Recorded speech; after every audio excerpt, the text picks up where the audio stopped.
the Forged and Unbroken podcast. Chris and Jeff, thank you both so much for coming to hang out for a little bit. I know we have a lot to unpack, so I'll try to be respectful of timing, and we'll dig into a couple of these major events. Now, Chris, I'll start with you for St. Louis. Hey, can you just walk us through like general layout, like scheduling, like shift schedules, what St. Louis, like the makeup is for those of us, like I'm totally mid-Atlantic through and through, so I don't have the greatest understanding of what the St. Louis makeup looks like. So if you could walk us through that. It's about as generic and normal as it gets for a city of 61 square miles and 300,000-ish people. We have 3 shifts, so we work a 3 out of 5, whatever that weird schedule is called. So 24 on, 24 off, 3 times, and we're off 4. Yeah. So we have 3 shifts. We have 6 battalions. Each of those battalions covers about 5 companies. So either 5 standalone firehouse single companies, or there might be like a double house in there somewhere. And then we have 34 frontline staffed apparatus consisting of engines, trucks, hook and ladders, and 2 heavy rescue squads. Everyone rides a minimum of 4. Their heavy rescues ride 6. So we are pretty luxurious with that. And that's also, if you didn't catch the square mileage, just in 61 square miles. Yeah. So we have 30 engine houses with 34 staffed companies and 61.2 square miles. So that puts the company saturation on par with like a city like Boston, which has more than twice our size of people. Wow. So, I mean, you're hearing the other companies go out on runs in some cases. They're only 10 blocks away. Yeah, that's wild. Comes to a fire, really awesome. First in, it's kind of a to paint you a picture of what first in looks like, it's kind of like you're pulling on the block and usually another truck is right there where you can hear their siren. Yeah. Right? So you're never by yourself for long, usually. Some outlying companies may be a little different, but our version of a long time is like literally 60 seconds. All right. Yeah, we don't sure. have that big long minute, 5-10 minute by yourself kind of thing going on. So we have a stacked company response. A normal report of a fire that would get 5 pieces. All right. So now working fire, we call a first alarm, would bring in an additional 2. So now you're up to 7, plus an additional battalion chief. So something that St. Louis is known for is the complete quint concept. We went to that in 1987, went away from that in 2009. From 2009, we went back to straight pumpers. All the trucks and hook and ladders, trucks are 75 foot. Hook and ladders are 100 or 125 foot straight sticks. Wow. Like 105 foot platforms. They are all still quints. So in the event that one of those were to be on the scene first, they will initiate a fire attack. The hook and ladders aren't supposed to, unless they're the second end is substantially delayed. So that's kind of our run-of-the-mill operations. And we can go on a whole other rabbit hole about the whole quint concept and the artifacts and cultural ramifications of that. Yeah. But I tell you this right now, it started in 87. We went away from it in 2009. So we've been away from it, me and Jeff's almost entire career.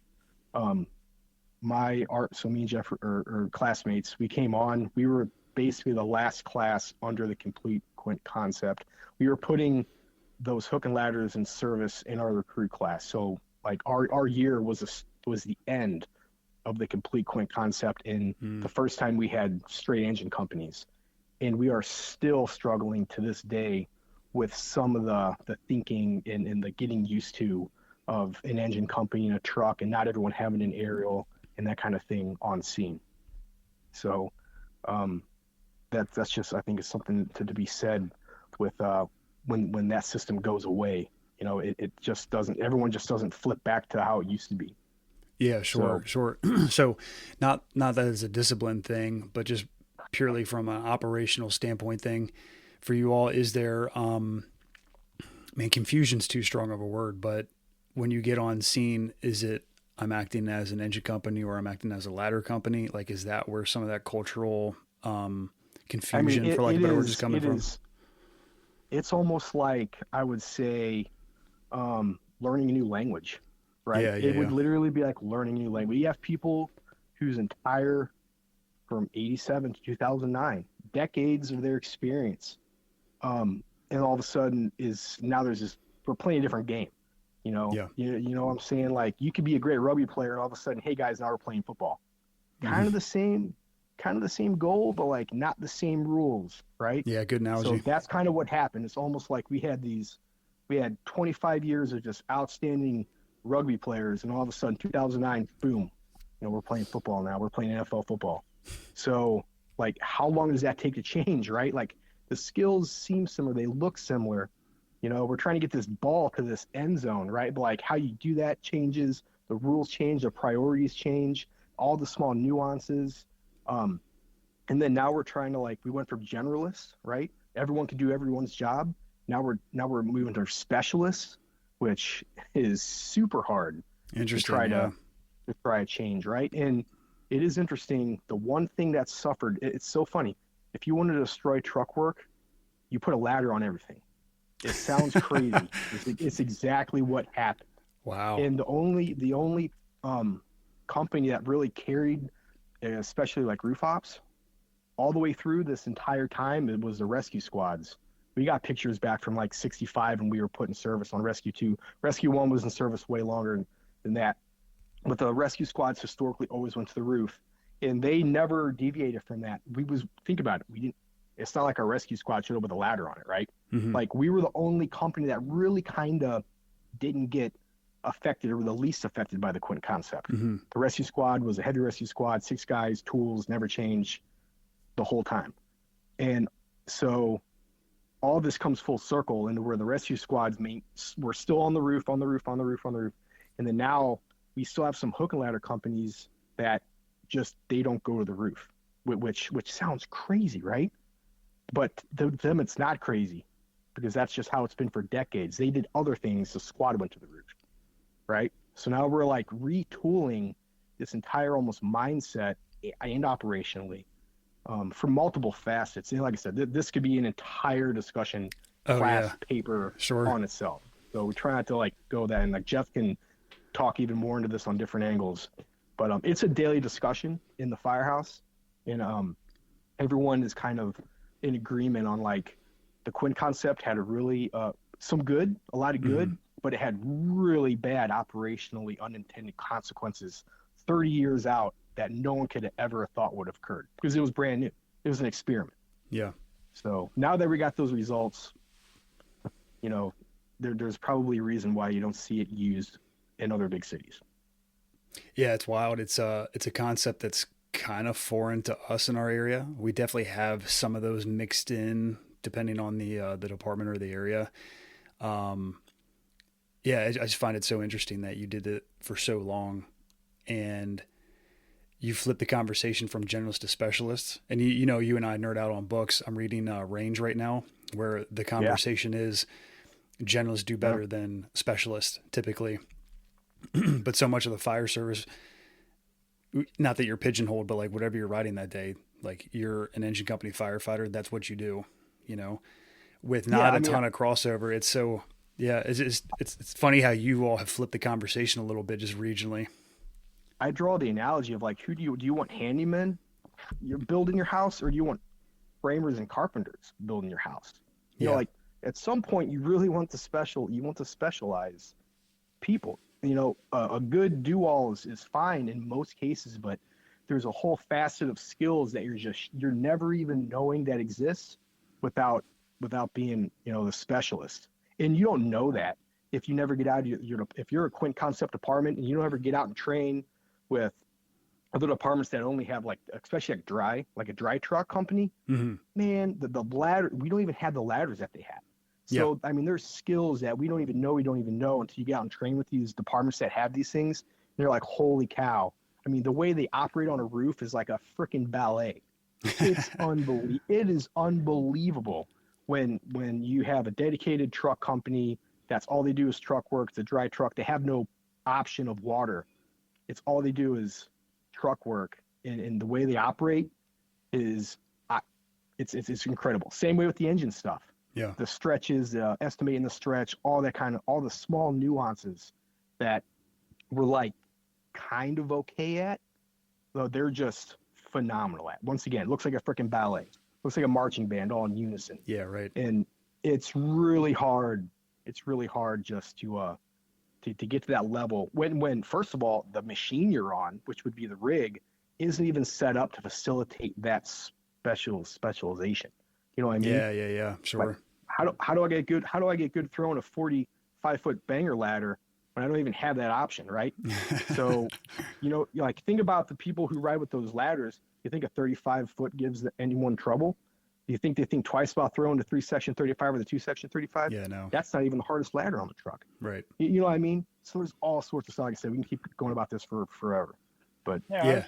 I was going to say that there's probably 4 or 5 guys all at chief level getting ready to retire that threw a banger at a fire in St. Louis.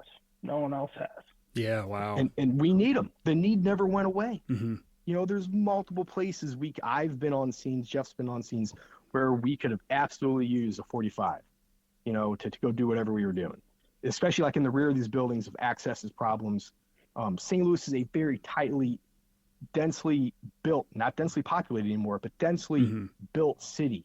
All right. So we have, I keep using Boston because it's very similar. St. Louis is like Boston, except minus like a floor on each building, Okay. So we have very bad access problems in some of our neighborhoods, tight streets, very dense gangways. We don't have the typical suburban layout yard with setbacks, and it's none of that.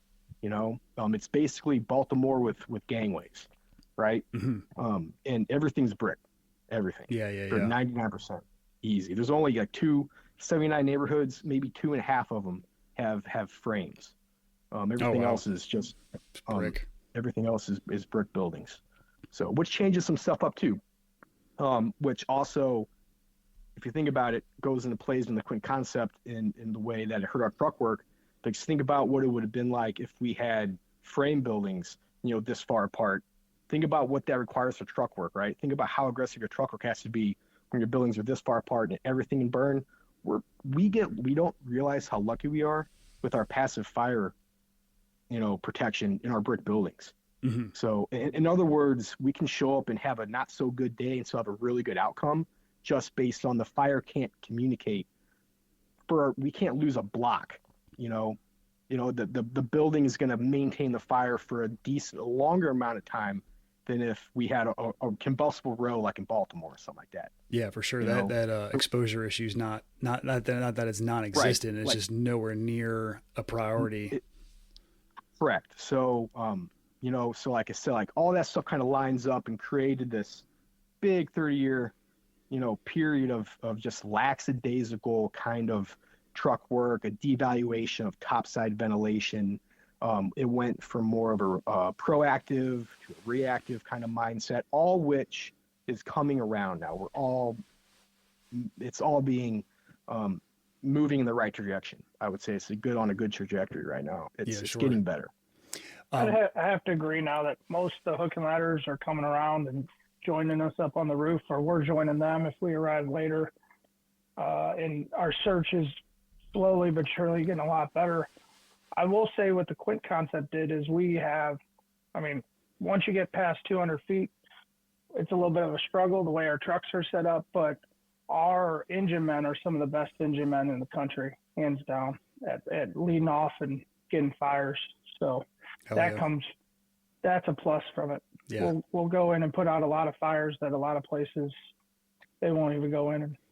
Yeah, hell yeah. Yeah, the way the brick buildings are, the way with just how that radiates heat, and it's pretty it's pretty unbelievable to see some of the stuff that the crews will go into, and it's across the board. It's I think we do a really good job of setting a standard, and we use civil services are hiring. All right, we're not getting Navy SEALs here. Okay, we're getting off the street. We send them through the 16 weeks, and we get them up to what Jeff just said, which is for the most part everyone kind of knows what's up.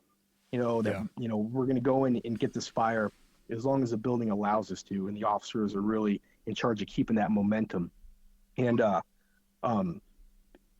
think we just do a really good job of making normal people into really awesome, firemen in the grand scheme of things, with almost no resources, by the way. I mean, it's just straight up, let's get in there. It's an attitude kind of thing. Mm-hmm. Unfortunately, the buildings are working against us. The buildings aren't getting newer, but that kind of attitude has never gone away.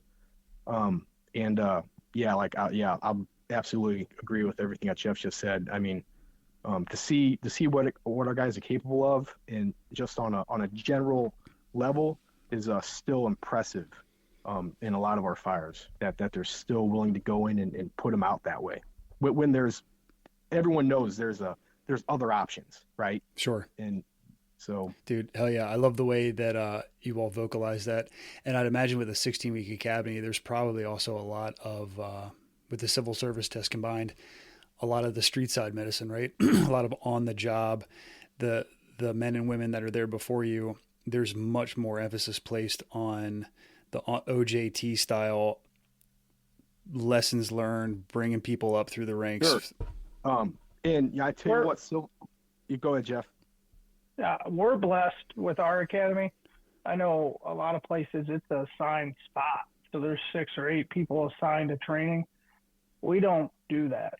Like, we need more people there, but when we do a class, you're handpicked, and line firefighters come off the street for 4 months, and you're teaching with men and women who literally just came off the street fighting fires are going to do the teaching for the academy. Wow. So it's not like a place where, a couple guys are trying to do the bare minimum until they retire.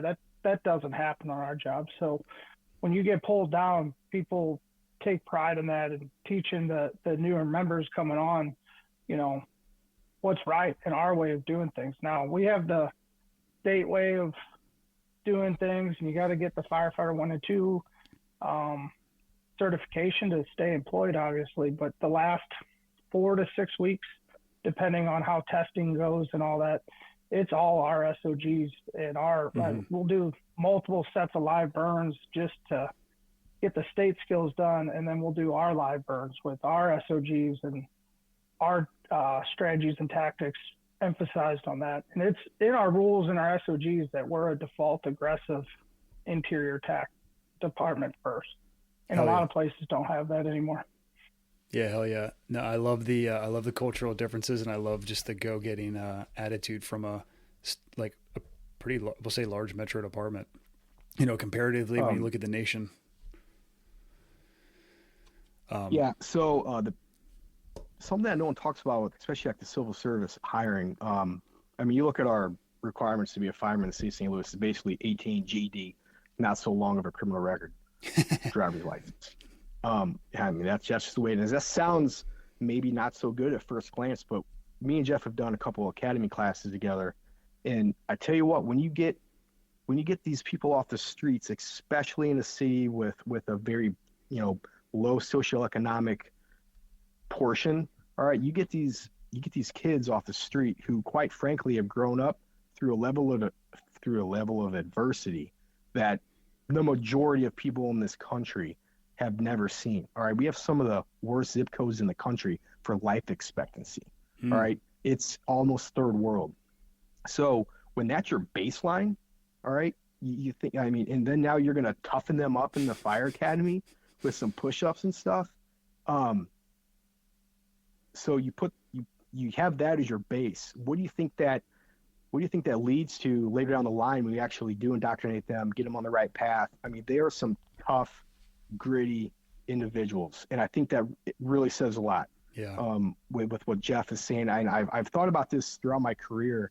Of man, like, we get these guys who they have no idea what fire engineering is. They couldn't give a shit less about the FDIC. They can't name anyone in the fire service, but they will go to hell and back and put that fire out. And I think that's part of why that is the way they are, is they've grown up with such an adverse life that crawling down a superheated hot hallway to go put fire out, so what? Yeah. Like that's just another day. They've seen way worse. Yeah. And they can take more. I think that's part of it too. it's just a really good example of you don't have to like be into the job to like be good at the job. Yeah. So, Okay. Yeah. Yeah. No, I appreciate you saying that, man. You kind of summed it up with that St. Louis grit. I don't know. There's something about that really speaks to me. I love that. And I love that you're being true to like what you and your department is. You know, sure, we can look outside and we can learn a lot, but you're being true to what St. Louis is and your all's culture and values. And you're just going in there and getting it. And you're having the men and women on the line that are teaching these generations coming up. That's super. I don't know. It's probably not happening enough. I think it's important too that, and Jeff will, we know this from teaching these academy classes. You can be the most motivated, into the job, tatted up, mustache, freaking dude out there. My dad's mom was a fireman, and we've seen those people break the second week of the fire academy. You know what I mean? When it comes down to it, and we'll probably get into this later in this podcast, what makes or breaks you in that moment of whatever you're in is it's upbringing. It comes back to values and upbringing. Yeah. So if you don't have that somewhere in that equation before you get to that moment, it doesn't matter how into whatever you're into you're out. Your mind is going to be like, nope, not for me. And sometimes we're lucky we get to those people in the second week of the academy. Sometimes they slip through the cracks. Yep. And we find out 5 years later, or the first fire they're in. Sure. The real fire. Sure. I will say the first 3 to 5 weeks of it's tough. I mean, there's no individuals. If one person messes up, the whole academy runs. The whole academy gets dropped. We don't single anyone out. And it's designed. It's when we go in to teach a class, it's the instructors versus the students, and they're going to come together and do our way, the way we want it done, or they're going to quit. And that's basically their options. They're going to conform to what we do, or they're no longer going to be with the firm. And Chris is right. I'd say 95% of the problems take care of themselves the first 4 or 6 weeks, and then we get down to business the rest of the time. Yeah, hell yeah. Yeah. That's awesome. That's awesome. And it helps that we get a decent amount of crossover from the military. Some very high performer, top tier military veterans come through our academy. Just we're blessed. We get those. We do give preference points, so we attract those individuals. So it's not yell in your face bullshit. All right, like our fire academy is meant to make you the best version of you. We're not there to disrespect anyone. Yeah, cool. So, but that element in our fire academy really brings, I think, some things up. It self-governs the recruits a little bit with those individuals in the group. And so it goes both ways with that too. That's also, I've seen something to be a big help, since we also get those individuals who are used to a formal like boot camp type thing. A formal, because I mean, if you haven't been in the military, I don't know what else, unless to get some police officers coming through, unless you've been through a police academy or the military, I really don't know what else you can compare a fire academy to. Sure. So, but at the end of the day, everyone gets the same treatment, and we kind of, for the same product. So no, that's awesome. That's awesome. The standard y'all are setting. You kind of mentioned it already a little bit with the emotion side of things. We'll switch gears a little bit. I know I could nerd on this for a couple hours, but we'll switch gears here. I know that for me, something that's important, and I'm obviously trying to put out there, is physical, emotional stress, that amplifying effect. And there's different models out there. We talk about the stress and performance, your Yerkes Dodson, there's Grossman's model. Whatever model you want to fit things into is just at times the emotional saturation can get to, or there's that hormonal cascade, and somebody that is, physically well, has the experience that they've curated over their career and their profession, generally do better. But no matter what, everybody has got an upper limit when you're in these in extremis situations, right? Now you all run a lot of fire, and you are holding up your end of the bargain, and you kind of fluff you up here for a second. You had the honesty and transparency enough and the humility enough to talk about a situation that you got, I don't know, got a little sideways on, for lack of better words, because it was something that rapidly evolving fireground scenario. So if you could, I'm just going to let you speak on that for a little bit. And I also know when we were talking, I don't mean to put words in your mouth, it seemed like at the end of the day, the fire behavior side of it still can't even really pinpoint what exactly it was that happened, if I'm saying that correctly, right? Yeah, correct. At the time of that fire, I was newer to the squad. So, of course, I was like most people who are newer to our heavy rescue company. I was arrogant as fuck. and that was part of it. All right. That was definitely part of the self-reflection. I appreciate that. I was overconfident in my knowledge, skills, and abilities, but I was also confident enough to know something wasn't right. Mm-hmm. It was a typical 4-family flat. All right. The 4-family flats in the city of St. Louis have 4 doors, center mass, right? Like 4 windows up top, 4 doors in the middle. 2 of them doors go upstairs. 2 of the other doors go downstairs. There's also rear stairs. So we have opposing stairs. Fire in the basement, took the rear stairs up. Okay. And then we had a 2nd floor fire. When we were walking up, my first visual clue that I at the time didn't recognize, because I didn't have the experience to recognize it, was heavy black smoke blowing about 20 feet out into the yard, which is basically the street at that point. Okay. From the 2nd floor. All right. It's at night, so maybe not such a visual cue if you didn't really notice to pick up on it, but that should have been my first indicator that the conditions were not the best. Also, the line of firemen. All right, that's not really normal for us. When you get on, the squads kind of have a little bit of a response time, so we're getting there later in the fire. Usually, the majority of the individuals who are going to be working are inside the building. There was a line. I specifically remember waiting in line almost like a carnival ride, speaking to my partner, who at the time was also assigned to a heavy rescue. He was on Rescue 1, or he was about to be assigned to Rescue 1. I had taught his recruit class. I know this individual very well. Me and him were partners. I remember me and him having a conversation of like, why are we in this line right now? Like, do you want to go around back? Because it was taking too long to get in. We were like 10 deep. And I'm like, no, we'll we don't want to deviate from our task, because we have a crew of 6. 2 were already around back. 2 were going to the roof. So we were going in the front. So we're putting our stuff on, heavy black smoke. And then that's when the first line goes up. We're moving in. I have all this on helmet cam, completely pointless to watch because there's nothing but profanity and just blackness. So we go up, you hear him yell at the end of the line, you hear a lot of screaming, and then a bunch of jumble stuff. It's guys basically crowd surfing their way back down the stairs. That was the first attempt on the 2nd floor. There's no fire showing at this time. Yeah. All right. Quick question with that. Fire. For your all's building construction and fire behavior, do you have a decent understanding that, one, it's in the basement and it's made its way up, or is it one of these things where you're opening doors to try to figure it out? And the only reason I say that is we have some similar construction style things in our area.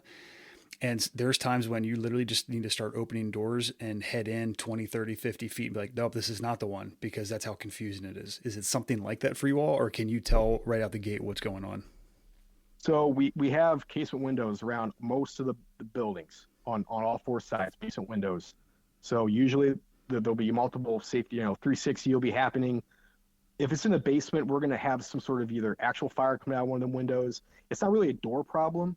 That only really occurs to when like there's interior, like a 3rd floor stair, right? Mm-hmm. There's no exterior door to that.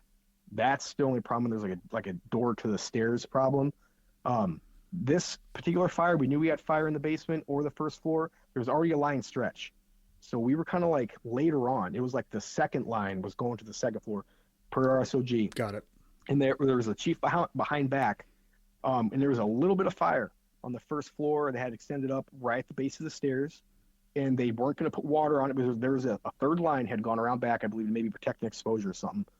And they weren't going to do any water on that because we were opposing of that. They didn't want to push anything in on us going up the stairs. There's still searches happening and stuff like that. So I remember the chief talking to me afterwards. He's like, there was such a small amount of fire that we didn't even think about putting water on it, but we didn't want to anyways. We didn't want to mess it. We didn't want to push anything on you. And he's like, do you think that would have helped if you put water on that? And I'm like, man, I don't know how it could have gotten worse. Wow. Maybe. Knowing what we know now. Yeah. So we're going to the second floor. The second engine company takes the line from the first 2 or 3 that went up. They got nailed, burns, typical where they're at wrist, around the face piece, that kind of stuff. Second push goes up, same kind of situation. They're up there a little bit longer. They come back down. Them guys are checked out. Now it's just kind of like disarray. All right, now we've been punched in the face twice. This is not normal. All right, these are not normal Usually it's not weird for you to hear the first line to have some issues, some guy forgot his gloves, some guy forgot to put his hood on, mask problems, or, occasionally it's just too hot, we need the roof open, something like that. To have it done twice is weird. All right, so now we're basically up to me and my partner. A nozzle is flopped right here, right in front of me, just laying right at the base of my feet. We're at the bottom of the stairs. We all get pushed back down the stairs. Everyone's kind of pissed off. We've just been, pushed like literally 6 guys are just falling back down the stairs for the second time. Some of these guys are out in the yard taking their shit off because they're on, they feel like they're burning up, and they had like first-degree burns. So we're kind of mad, So what happens is it's myself. I get the tip. My partner's with me, and then there happens to be a captain who was from the squad who had been recently promoted. Now he's captain on Engine 8. And he goes, you got the tip? I go, yeah. He goes, all right, let's go. Cool. Kind of a impromptu kind of thing. The rescue squad, the guys that go in are kind of the, by design, meant to, if there's a problem with the line, whether it's a kink, something happens. Something happens with that. They're meant to kind of facilitate the push. All right. A search is generally already being done by a truck company. So those 2 guys that go in are meant to help with that. So this is not normal. Typically, the rescue squads don't operate with a hand line unless it's a situation like this, or a rare like 4th line is needed or something like that. So we have the line now. Partners behind me, like I said, really, really, really good fireman who I helped teach his recruit class. Good dude, winds up going and being on a squad later after this fire in like a couple months with the captain of Engine 8, who used to be a rescue squad guy. Now, I keep bringing this up because this is going to segue into another discussion on rescue squads and why your department why those are important and who goes to those companies. Okay. So while this is happening, we're going upstairs. The guys that just came down said, dude, it's bad. You're going to have to open it up soon. Cool. That's also kind of weird for someone to say because St. Louis, unfortunately, has always taught, wait till you see the fire to open the line up. Bad training scar. We know that's not the right thing to do now. We've gotten rid of that way of doing things. We're a big flow and go kind of place now for anyone that knows what's going on. I'd already been through nozzle forward more than once. All right. I was ready to go. I was ready to rock. I wasn't stuck in an old way. I wasn't going to go fight it with a 30-degree power cone. I was good to go. Yeah. I already knew I had water, right? I didn't have to check my stream or anything like that. So as we're going up, the other 2 from the rescue squad are on the roof and they're about to open it up. So we get to the top of the stairs. The way this works is a shotgun style house, meaning the stairs come to about the first and middle room. So there's a room behind you. That's the front room. All right. And you're in the middle room. And there's a little tiny hallway. There's not really a hallway in a shotgun style house. It's stacked rooms. That hallway has the bathroom in it. And then right past that little hallway is the kitchen. That's where the fire was at. Okay. So those are boards on the back of those windows on the second floor. Right when we get to the top, I was already flowing water. I just get blasted. I'm talking, I thought, like I said, this is where my mind got its first dose of what the hell is going on? This is not normal. Like I said, the first thought was, I thought I forgot to put my bunker gear on. I literally thought, I'm like, oh shit, I forgot to put my gear on. And then right, I'm like, why would you think that? That is the weirdest thing, that like, of all the things to think about. But that's how like off kilter. I mean, it was like just a knockout punch right away to the ground. I remember holding the back of my neck, like, man, why am I burning? Like, why am I so like painful right now? Never stopped flowing water. The water stayed on the whole time. Mm-hmm. So I kind of shuffle back to the door. You know, I maybe skirted 3 feet out. Once again, I should have let my water work. I should have let the 2 other crews getting, you know, burned be, you know, an indicator of, hey, maybe slow your roll. Once again, I was arrogant. So I decided I can do it better than they can. Well, what I got was the same damn result, right? So I got it just as bad as they did. I kind of shuffled back the captain. I'm like, hey man, I don't know how long I can hold it for. I'm pretty fucked up. That's exactly what I told him. He goes, just hold on a little longer. They're opening up the roof. I said, all right. So, I mean, once I got like weapons free, you know, go get it. I'm not going to say like no to that. And then, like at this point, it was no longer my decision, right? Like, I mean, the captain's backing me up. Like, he's like, we're staying. Just hold on. Yeah. Cool. I can do that. So, once again, I knew what direction the fire was at. So I remember trying to like read. I remember trying to like listen, but I wasn't thinking about anything. And it just, the pain. I remember the pain in my knuckles. And I remember the pain in my my knees. Was the only pain I really felt. The neck went away, and then it just felt like something like a curling iron in the back of my neck the whole time. And I kept trying to like do something, like get my, like maybe my hood was off, or like maybe my flaps weren't down or something. And I remember I kept just messing with that the whole time. And then I started to focus on my knuckles, and then I didn't feel my knees anymore. I'm like, dude, I just burnt. I'm down to 3rd-degree burns. Like, I can't feel them anymore. I can't feel my legs at all. I can't feel any of that. Like the pain went away. And then I remember laying down on the ground. And then for some reason, the next thing I went to was the fire academy. So during our fire academy, we had this very special instructor. His name was Captain Larry Conley. We call him Uncle Larry. He's now a training chief in the neighboring department. He made us do 10 push-ups, and it was just 10 push-ups. That was the funny thing about it. Just 10 push-ups. Now those 10 push-ups could last like an hour. All right. And if someone couldn't do them, well, start it over. Just 10 push-ups, you know? So, and it sounded stupid. It sounded silly, right? Like, but man, like it definitely, it did something to your psyche. I mean, it was just helping you push through something tough. Had nothing to do with the fire service. It was just something you could create a little bit of adversity on a freaking concrete floor with 30 dudes, every morning, just to kind of get you used to something, some mental hardening. And I tell you what, that's where my brain went.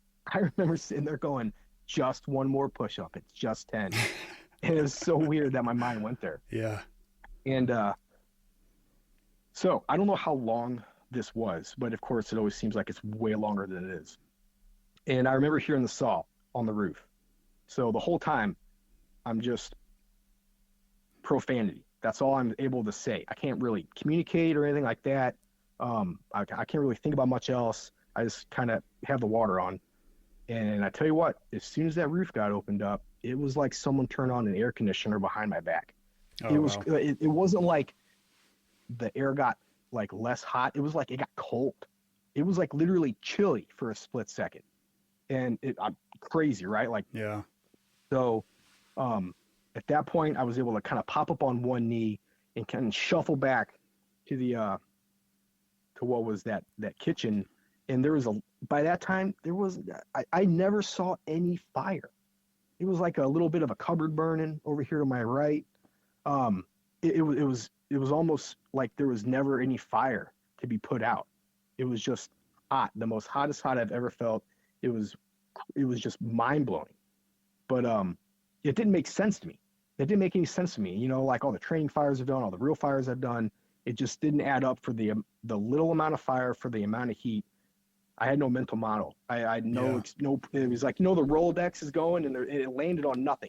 So like, what do you do when you have nothing to go back on?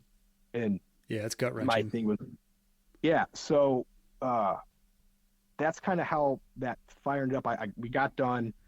man, I took my gloves off and dude, ears are hanging off my face, man. It's bad. You know, I got my wrists are messed up. Wound up having first and second degree burns on 9% is what they came up with. I had a really bad burn on my shin. No one knows how that happened. Never felt it. Not really sure if it was standing water got up in the boot or something. Yeah. Because there was already water on the floor before we went up there. No, and my neck was just all tore up. Neck and around all tore. Nomex, it was like the Nomex was never on. Wow. So that also really taught me some limitations of our gear, some limitations of what 165 GPM can do and can't do, which is about what we flow. Okay. All right. We have 175 to 75s, depending on what you're getting with some friction loss. They're probably not pumping hot. They're just not. They're under pumping you a little bit. Yeah. I just know the name of the game where we work. Mm-hmm. So 150, 160, I know exactly what that can get you and what it can't get you. But I still had like a lot of questions. So I was on FIU at the time. FIU is a fire investigation unit. Kind of subbed out a little bit. Right before I went to the rescue squad, I subbed out on that unit about 20 times a year. So I was like, you know what? It was a vacant building, vacant-ish building. We didn't know it was occupied or not at the time. So I went back and did my own investigation because we don't investigate vacant buildings. That's just, we don't do that. We only investigate occupied or fatal fires. So I went back and did my own investigation like a day or two later, took pictures. The fire behavior just is still like, I want to go back to this building. I can still go back to this building and look at it again. The rear stairs, incinerated, like ash. There's a silhouette of the stringer up on the wall. That's all that was there. Nothing, no holes burned in the floor. Nothing else really. It was like, how did this superheated hot fire just blast furnace these stairs and nothing else really around it? It charred the shit out of the walls and stuff right there. No furnishings, not a lick of furniture in this building. Wow. So, yeah, really bizarre. So, you know, coming and you've seen my class and stuff, and there's some fire behavior out there called the trench effect, which is I'm pretty certain is what we were up against with that fire on the incline plane. It's a flashover combined with another phenomenon that happens, which we learned from the King's Cross fire in London with the subway fire. Same thing happened in the escalator. It turns what would be like a mundane fire into like a jet engine, almost like a wind-driven fire event with no wind inside a building. All right, it's an enhanced kind of flow path situation to where you're getting it's an enhanced fire. So, and this is because of the grade changes in incline from the stairwells, to be clear? Yes, it's a straight run stair at about things get weird after about, I want to say like a 25 degree angle. Things start to get really weird. The fire starts to almost turn into like a tidal wave, and it starts to hug. It's called the Coronado effect. It's that combined with flashover, and it starts to the fire starts to hug that inclined plane, and it'll heat the stairs ahead of it so it progresses that fire. And what happens at the end, especially if it's a choke point, which is what we had, that hallway, that little tiny hallway choked all that flow path. It creates essentially a blowtorch. Yeah. All right. Of energy. I don't know what required GPM, what would it take to overcome that? I don't know if there's really not, it's completely untested science right now. I've talked to UL about this numerous times. They're aware of it. They know that there's no studies on it. There's some English studies on it. Yeah. But nothing to really like what's going on with this kind of thing inside buildings, especially with the building with a straight run stair that has, a low ceiling on it. Yeah. I'm not talking about a straight run stair with like an open stairwell. That's not the same thing. That's more of a chimney. Yep. Totally different set of dynamics. I'm talking about your straight run stair that has like a straight long hallway. If there's a fire at the bottom of those stairs and you're at the top of them, for whatever reason, man, it can set this up, and you can recreate this in your backyard with just go make yourself a cardboard box. Get yourself a long cardboard box, put a little tiny fire at the bottom of the cardboard box, put it at about 30 degree angle, and you get a blowtorch coming out of the end of it. For sure. All right. I mean, you can pull this up on YouTube. Yep. Just type in the trench effect on YouTube. There's all sorts of little experiments to simulate this enhanced fire effect. So it took me many years to kind of figure it out, because I'm like, man, this doesn't seem like just flow path. It seemed like way worse than that. And there was no fire. That was the thing too, is like there was no rollover, ceiling jet. There was none of that. It was just really hot darkness. It looked like someone was burning tires on the second floor. Yeah. Quick question with that. Yeah. You were saying how when the guys opened up the roof, it got noticeably better. Was that also in conjunction with fire getting knocked down on those lower levels? Was that thing still cranking? I'm assuming that was just luck. Yeah. That just happened. Yeah. That just happened to be, I think, like I said, I never turned the water off. And it was so weird too, was some people came up to me and were like, dude, you sprayed too much water. You steamed yourself. And some people were like, you weren't spraying enough water. You should have not moved so fast. And I'm like, I don't know what's clearly going on. No one knows what the hell is right or wrong, right? Like, obviously, if someone would have told me, if I knew, like, let's not fall into outcome bias here, right? Like, if someone told me, hey, if you do everything right, you're going to get yourself messed up. Don't go up there. I would be like, all right, cool. I'm not going to go up there like that. I'd do some things differently. Like, yeah, I would wait till the roof got open. Then I would have progressed a little. I would have let my water do more of the work than my, my feet. But to answer that question, I think it was just a culmination of, we had a first floor line going. Whatever water I was spraying was, I guess, just enough was going in the right direction to kind of maybe keep some of it, the fire in that room. And then, man, when they opened that up, it just, we weren't going anywhere. The fire was not being put out until that roof was open. Yeah. I know that for sure. And like I said, those were also the squad guys that were on the roof doing that. So it was a very interesting situation into where we had only, it was a team effort. It wasn't like just me doing it, right? We had the captain that hooked up with me, wound up being a previous squad guy. My partner wound up going to the rescue squad after this. I'm on the squad. The guys who were on the roof were the squad. So it just goes to show you, like, man, when you're in it was just a very interesting, when all else fails, those guys really came through. May not always be the case. I'm not saying we're better than anyone else or anything like that. But if you don't have an asset on the fireground that can fulfill that requirement, and I think Jeff can agree with me, and I know you can agree with me on this, whatever that adversity is, whether it's a mayday, a RIT, in this case just a difficult fire, if you don't have those 1%ers to fill that role, like we would have lost. That building's still there today, still there. We drive by it all the time. It's nothing more than a trophy of bricks, some vacant shithole still, but like it's my vacant shithole. I can say, like, we saved that building. Yeah. We, like I said, we could have done 10 other things that were more convenient and probably the safer option and definitely felt better. But, we instead we did something else, and at least we have that building. And here's where that's more important, is the pictures I got, the front room, completely untouched by fire. If there's victims in that room, I guarantee you they would have been viable. All right. Hell yeah. That front room, the windows weren't even like broken or anything. Like it was like a 2 or 3 foot demarcation of smoke. Everything below that, survivable, 100%. So same fire condition combined with people trapped, at least I know my limit and what's possible. I think you just nailed it right there, knowing your limits, and now having, like you said, you didn't have that slide in your Rolodex, but now to some degree you do.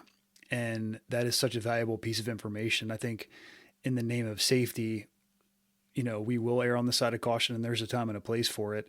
But if that's your normal operating tempo, then when things do pop off, lives do need to be saved. Your comrades in there in a bad spot. Now you don't have that mental mapping of what is my level that I can push up to maybe affect some change now. But that's the default attitude for you guys, which I love and respect. I kind of always used to get it. My dad passed 9 months ago from job-related cancer, they believe. But I used to get into it with him because he was a chief in the suburbs, and he didn't understand why we do what we do with the vacants in the city. And we get this all over the place. And sometimes there's a high cost, but I've seen more people pulled out of what you would call a vacant building in my career than out of occupied houses. Yeah, 100%. I don't have the numbers, Chris might, but if I had to guess, there's 4 to 8 lives that the St. Louis Fire Department saves a year because we're aggressive in vacant buildings. Doesn't mean be reckless. Yeah. But I told my dad, like, you can't just show up on game day and be good. I mean, that's not how you win the Super Bowl. Right. You win it in practice. And we practice a lot on vacant buildings and stuff like Chris. Actually, Chris, if I remember correctly, you were working for me, right? I was on Jeff's crew. And it's funny because Jeff already talked about a guy named Tim, and Tim is in both these stories. He's gonna be in the one Jeff talks about and the one I'm talking about. And that should just goes to show you like what kind of caliber that individual is, right? Yeah. I mean, like he's one of the best. I'll talk about him a lot here. He's one of the best firemen I've worked with. But your burns on your shin, because when I was at the 17s, I got burnt up pretty good, got caught in a flashover. It comes from switching legs. Like you probably had one leg up. I had one leg up, and when I switched legs, I got the top of my shin and my thigh and my calf from the gear pushing in from being superheated, and your up leg gets hot. So you switch legs when you move in, and that's how I got my 3rd-degree burns. My actual leg and foot got more burned than my ears and neck. So it sounds very similar to what you're saying. We see that a lot. We see a lot of lower extremity burns. I'm not really, and maybe you haven't figured out. You do more with the PPE than I do, but it's just not something you think about. But I guess it is the part of your body that's kind of out in front of you if you're operating in a certain situation. If you do what you're supposed to and have a foot in front of you, that leg's up. It takes a beating.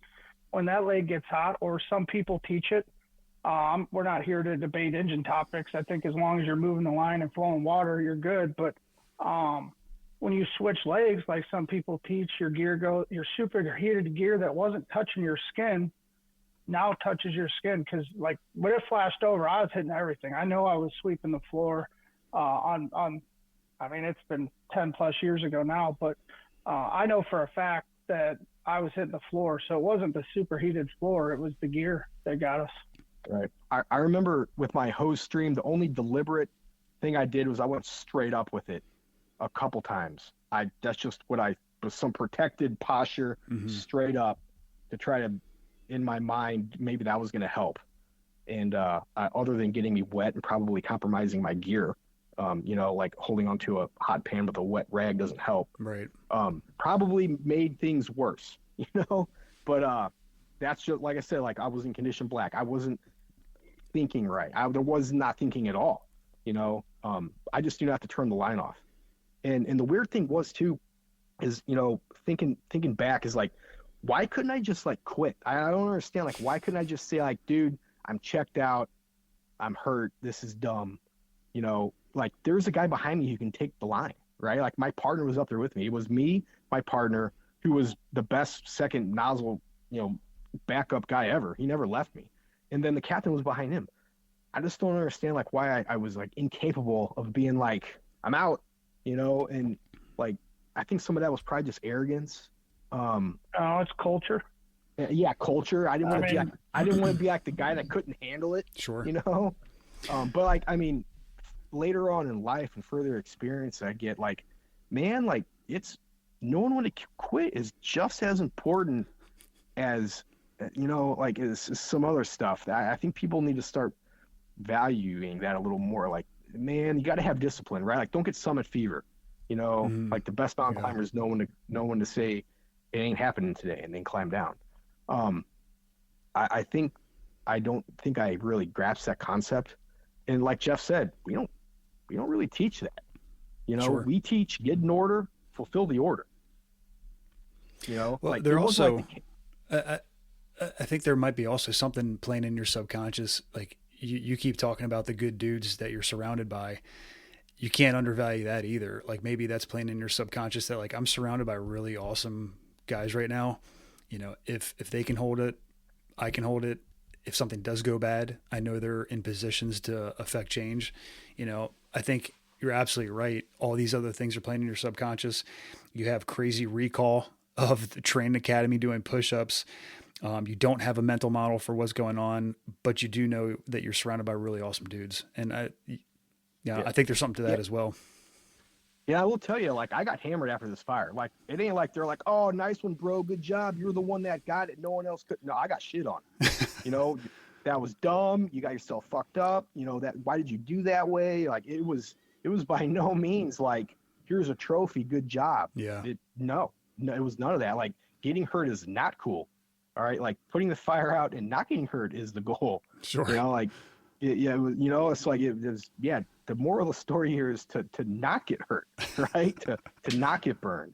And to try to have the foreseeability and the experience and the know-how to avoid that situation, right? To put some sort of, the countermeasure into place where you can still be awesome and not get messed up. So, like, it wasn't all like high fives and handshake. It was none of that. No, I mean, like you said, like, the dudes who were around me gave me a really healthy dose of like, no, dude, like, that was really not cool to do.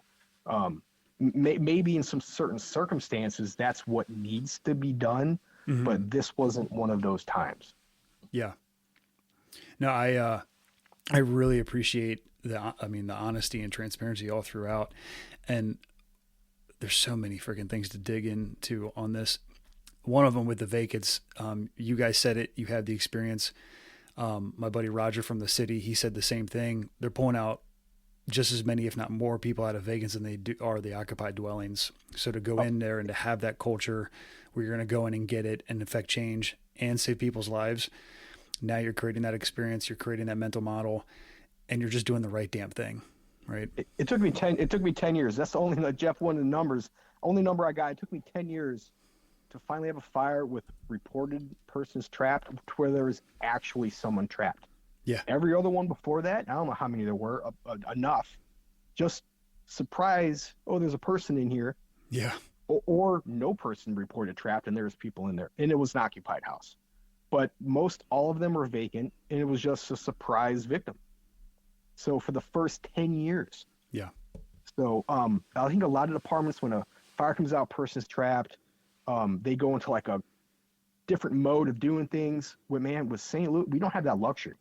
Yeah. It is just all the time, always. Like, that's one thing I can say we do really good at, is we don't get complacent and letting the guard down. Is just, there's always an expectation of someone being in this building. Like someone always says, it didn't light itself on fire. It didn't get struck by lightning. It's sunny and 70 out. Right. If I could make the people responding safer, if I could had a genie and made a wish or something, I would get rid of reports all clear of the building from anyone besides us and nothing showing. Because nothing makes people do stuff differently than, oh, it's all clear, so I could slow down, not be as aggressive, or there's nothing showing, so maybe I'm not going to put on my hood, or I'm going to wait till I get closer to check my tick and make sure my battery's charged, and even though you should do that in the morning, but turn it on and make sure it didn't get bumped and sit on the truck all day on, and or not put on your pack. If I could get rid of those two things somehow, wave a magic wand, I would do that. I think the fire service as a whole would be significantly better, and the people we're supposed to protect and get out of there would be better. We'd probably have more success. Yeah, reported people out. Everyone's reported out. That I understand why that needs to get said, but man, that shouldn't change anything as far as technique and tempo or priority. I just don't say it until your primary search is done. Then you can talk about searches. Yeah, hell yeah. I appreciate that.